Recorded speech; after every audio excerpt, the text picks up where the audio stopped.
So ngayon mga kalab, si Francis po ay naglaya po siya ng mga tilapia dahil meron pong bibili po sa amin ng mga tilapia. So hindi naman dapat namin ito kukunin dahil papalakihin namin. Pero medyo nag-iba din talaga yung decision namin about dito sa fish pan. Basta malalaman nyo din yan soon. Kaya ito na po yung mga nakuha po ni Francis dahil meron pong mga bumili. Ayan na, ang lalaki.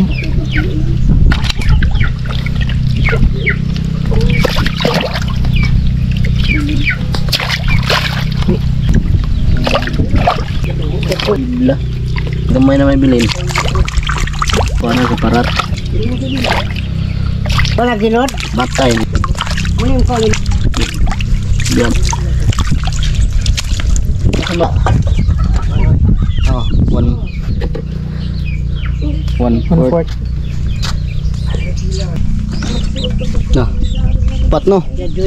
Oh, sobra gani oh. So sa 1 kilo mga kalab ay nag-ano siya ng ano, 4. Okay. Merong bumili sa amin 5 kilo.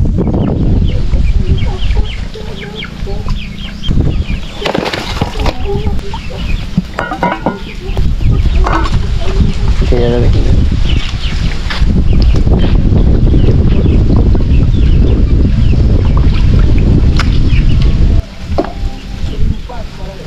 Pila na? Pat? 4. Sino lang?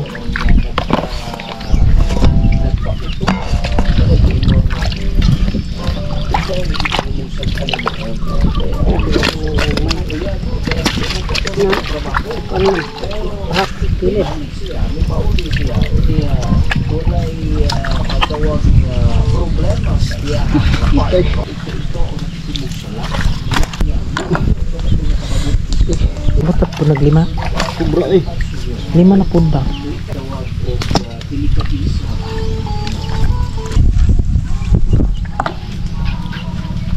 So ngayon mga kalab ay uuwi na kami ngayon. So kahapon dito kami natulog po dahil medyo wala pang masyadong tayong nilagay dito no. So ayan, uwi muna tayo sa bahay. So ngayon dala-dala na po namin yung tilapia kasi ihahatid namin doon sa ano nila Francis dahil bibili daw po ng 5 kilo. So pupuntahan namin mga kalab. Tapos nag-post din po ako doon sa Facebook ko, sa personal account ko. Meron din pong bumili. Yan. So papunta na kami mga kalab. Tignan nyo, sobrang init mga kalab. Pero alam nyo, bakit sinasabi nyo na bakit palagi kayong ganyan, ang sipag-sipag nyo. Bakla, ganun talaga. Kasi alangan naman, tsaka na tayo magsipag pag emergency na, diba? At kung meron tayong pera mga kalab, syempre kayod pa din.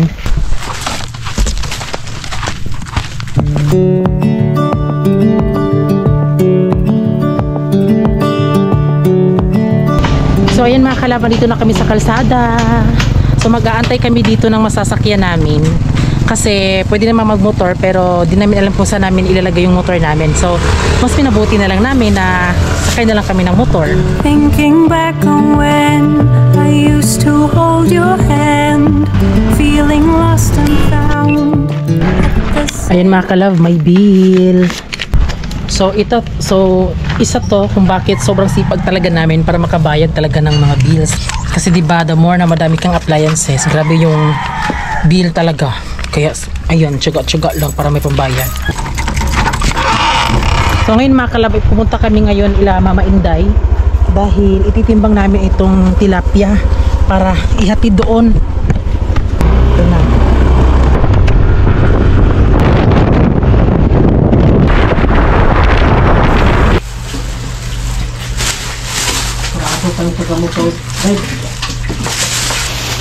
Unsa na naong sa motor ma? Na. Ulangan pa bi. Tama? Big ni bi. Sino na? Ayan, so ihahatid na po namin yung isda.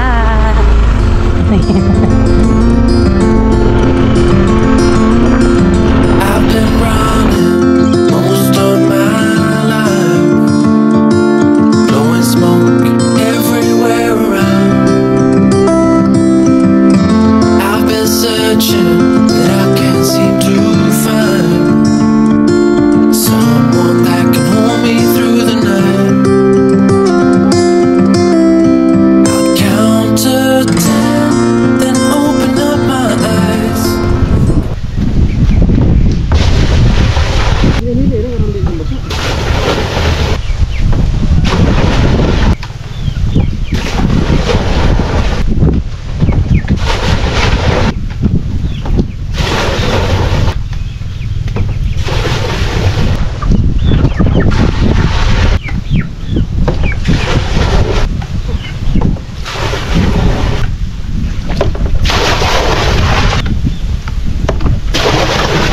So kami po ay kakagaling lang namin maghatid po ng mga order po ng alimaan ng tilapia.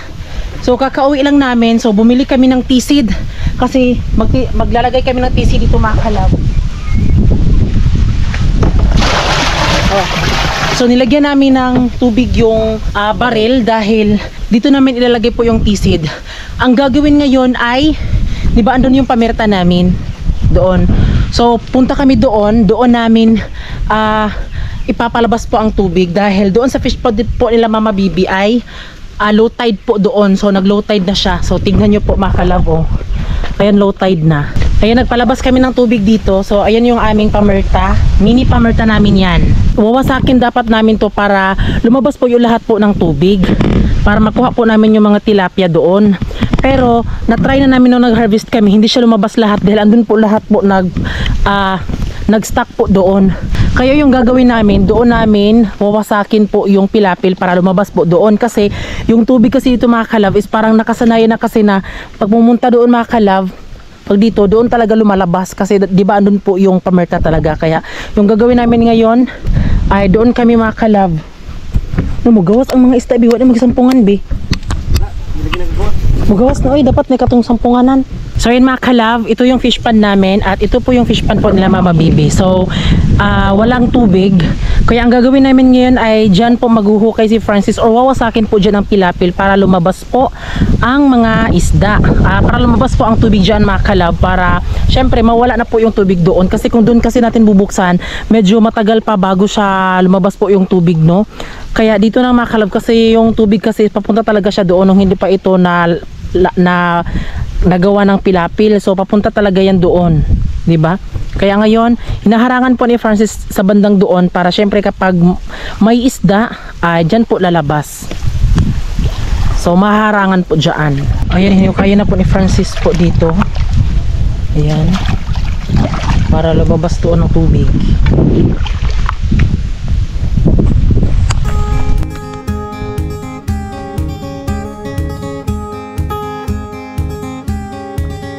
Ayan, lumabas na po ang tubig.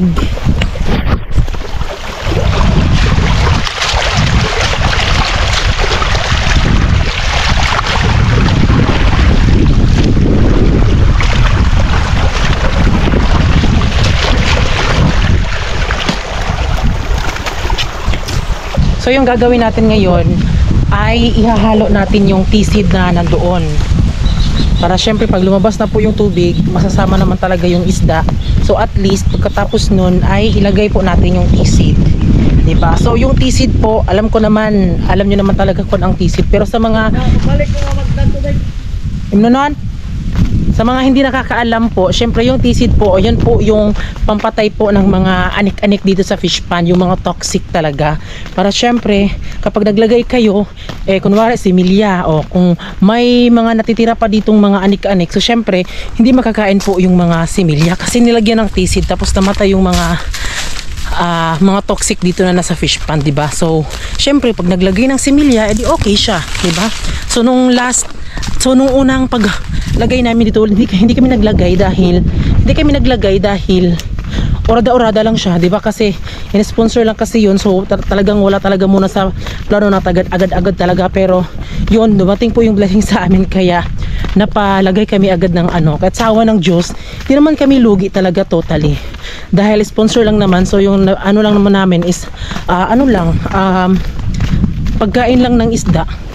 Yun. So pagpasensyahan nyo naman kung meron kayong nakikita dito, so it's not a design. So para po siya sa mga pimple or sa mga acne, dark spot, ganon. So nilagyan ko lang siya dito mga kalab kasi nag-heal kasi yung mga pimple ko kapag merong ganito. Ayan, diba? So ito yung binili naming tisid.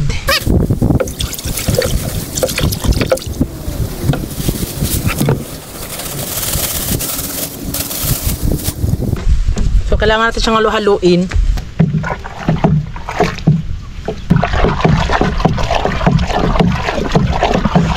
Para siyang Milo.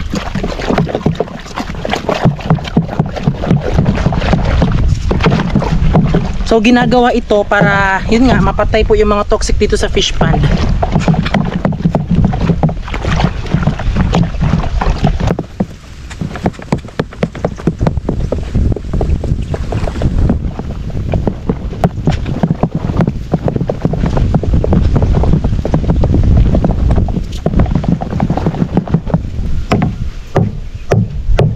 So balik na tayo doon dahil nahalo na po natin yung T-Seed. So dala ako ng tubig dahil papainumin ko pa si Francis ng tubig kasi alam niyo naman 'di ba ngayon, grabe yung init ngayon bakla. Parang El Nino na ata. Pero kahapon ang lakas ng ulan bakla.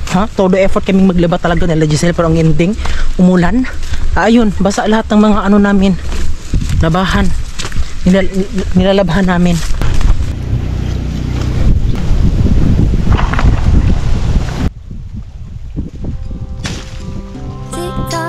Clock keeps ticking. I don't know what I should do, and I wish you would be right here with me. My mind is filled with pictures of when we used to dance, but now I don't know where you are. I missed you so bad, won't you come back to me? I've got you in my head, you're all that I see. I've lost all my chances, I know that I am too late.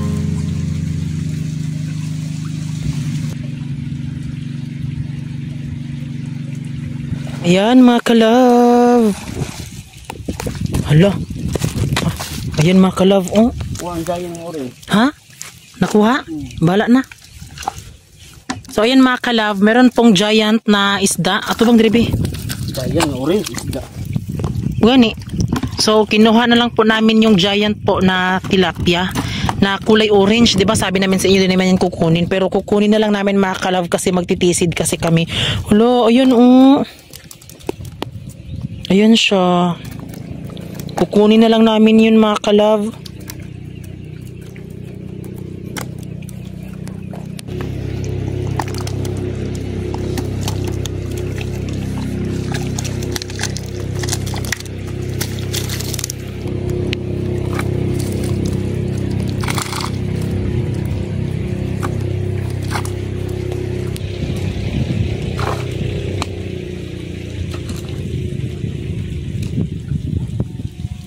Okay na.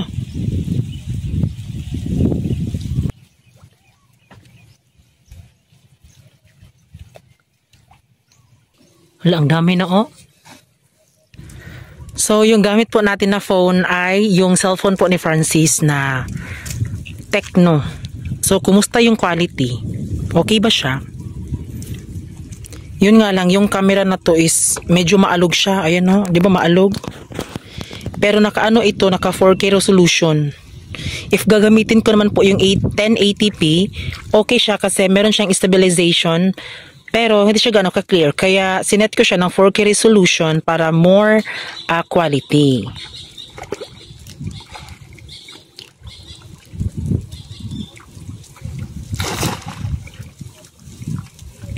Hala. Ayan na. Ayan, mga bakla.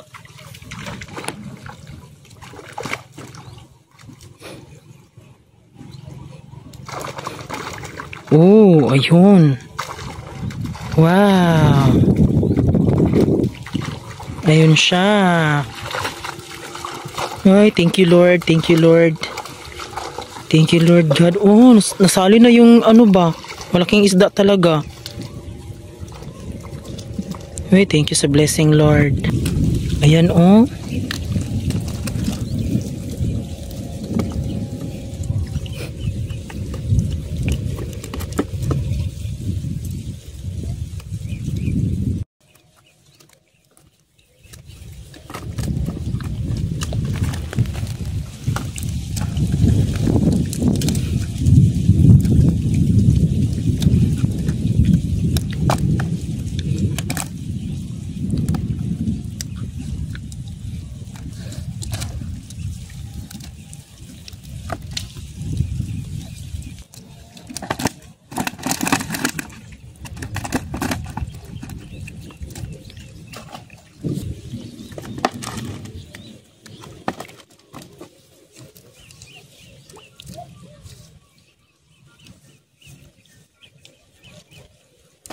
Ayan na naman mga ka-love. Pangatlong ano na yan.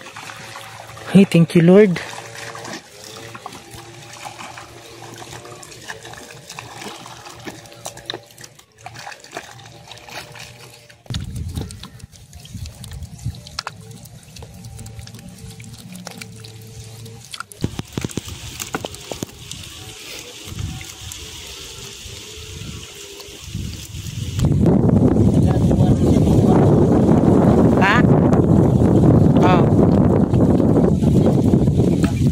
Ah.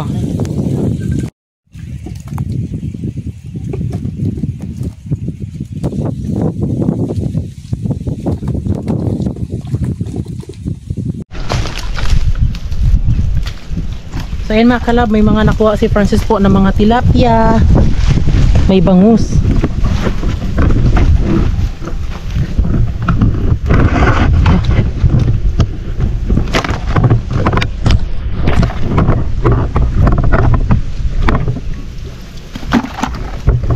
Ayan po.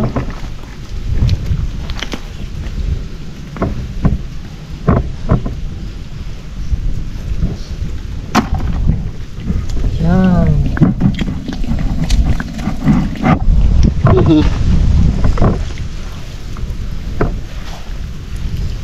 Yan o, bangus.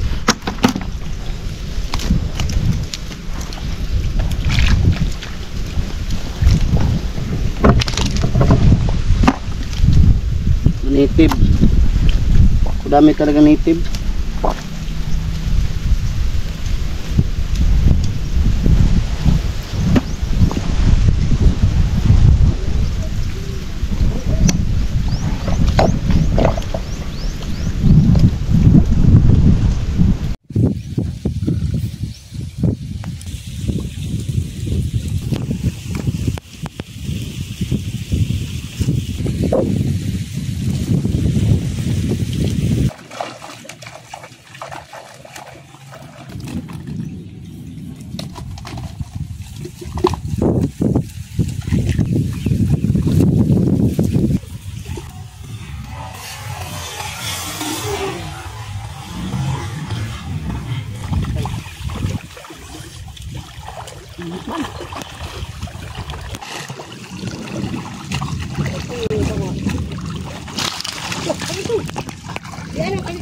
Arinita kayo.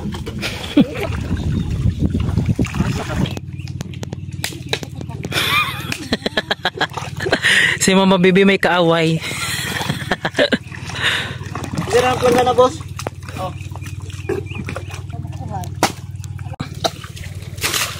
Ano talaga, wala talagang halos tubig na. Hala.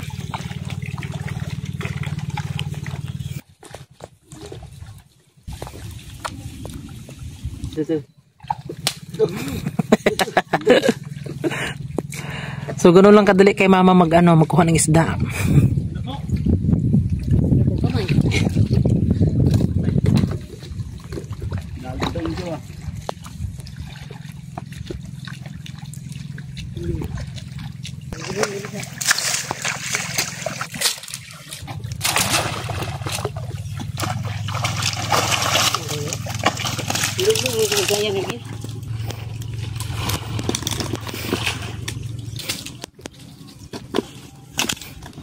So ayun mga kalaw, tignan nyo po, medyo naglo-low tide na talaga siya. So iba talaga kapag doon siya inopen.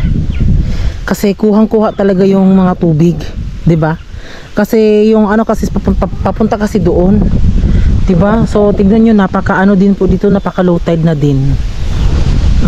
So maya-maya ay lalagyan na po ng pisid. So titingnan natin mga kalab kung ano na ang itsura sa pisid mga kalab. Ito na siya. Hala, ito oh. Diba? So ngayon mga kalab ay iaano na po yung pisid po.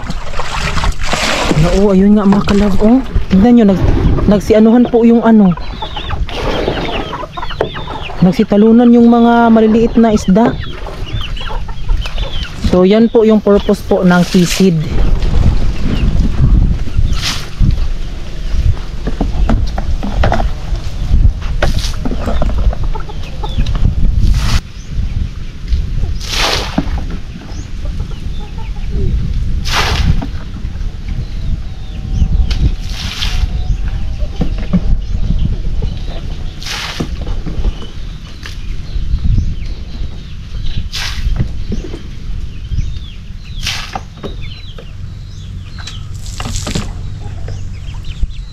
So ngayon mga kalab ay tayo yung ano po ng pisid kasi si Francis, 'di ba may pilapil doon na siya.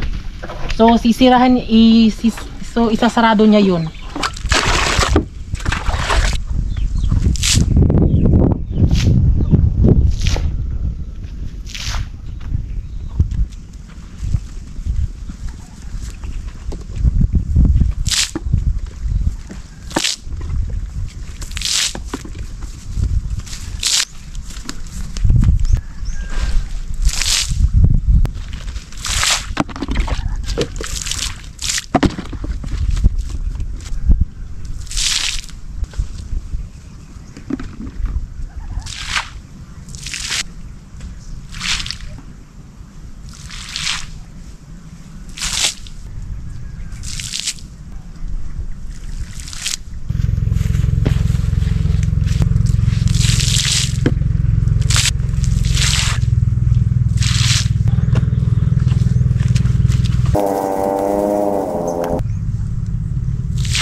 Walis pa to.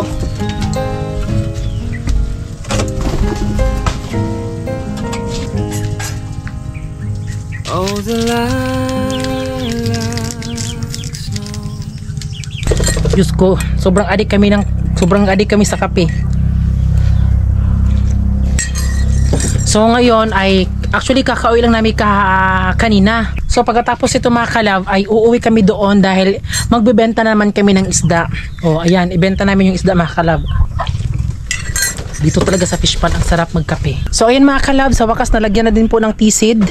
Diba? So isang baril talaga yan. So yan ay hahayaan lang muna namin dyan para mapatay po yung mga ibang isda. So mamaya na namin yan kukunin.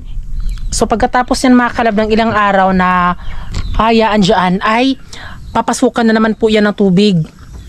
Para syempre ma-wash out na naman din po yung mga tubig. Like syempre lahat kailangan talaga ma-wash out talaga mga kalab bago na naman po maglagay po ng mga similya. Kasi ganoon naman talaga yung ginagawa namin noon. So nung una lang yung pag-fish pan namin, hindi siya agad na lagyan ng tisid.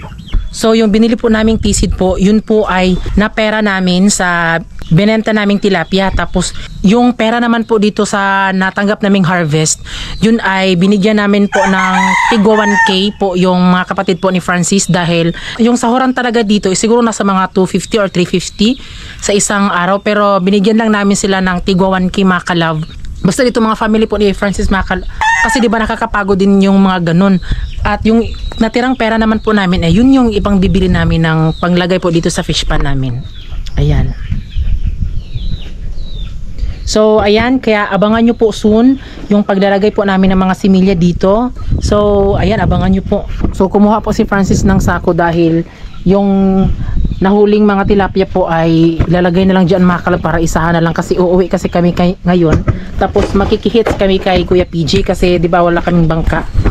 So buti naman na dito si Kuya PG, so makikihits na lang muna kami. Yung nakuha namin, thank you Lord. Thank you pala kay Sir Tom. So sa mga naghahanap po ng bangus, ito po, meron kaming kaunting nakuha na mga bangus. Tapos nung harvest po ay di na lang, may mga nakuhang ibang mga bangus pero di na namin vlog kasi I'm sure ibabash na naman kami kung bakit ito maliit lang ganyan. At hindi nga talaga kami nagkamali, binash nga talaga kami kung bakit asan pa yung bangus ganyan.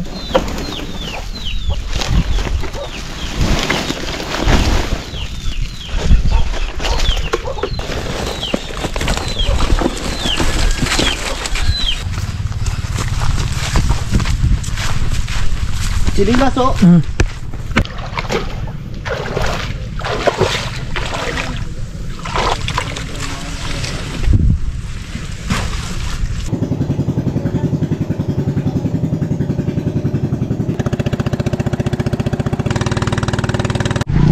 So ayan mga kalab, nakadating na kami.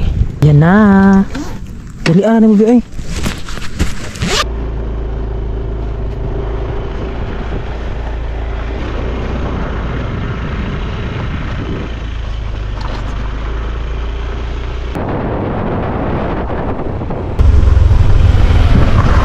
Masape. Hi! Ayan si Kamaring at si Kabanch. Ay, sana dyan kayo. Bangon na. Hey, yummy. Ito yung ibibinta natin. Mga giant. Mga giant. Ayan po yung aming mga bangus. Sa mga naghahanap. Kuan. Sa kuan Balik yun na. Similya. Kini sa similya gini. Ayan sa bitaw. Similya na. So, no, ganyan na. Ito dito.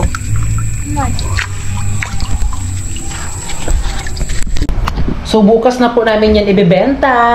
Gonna down the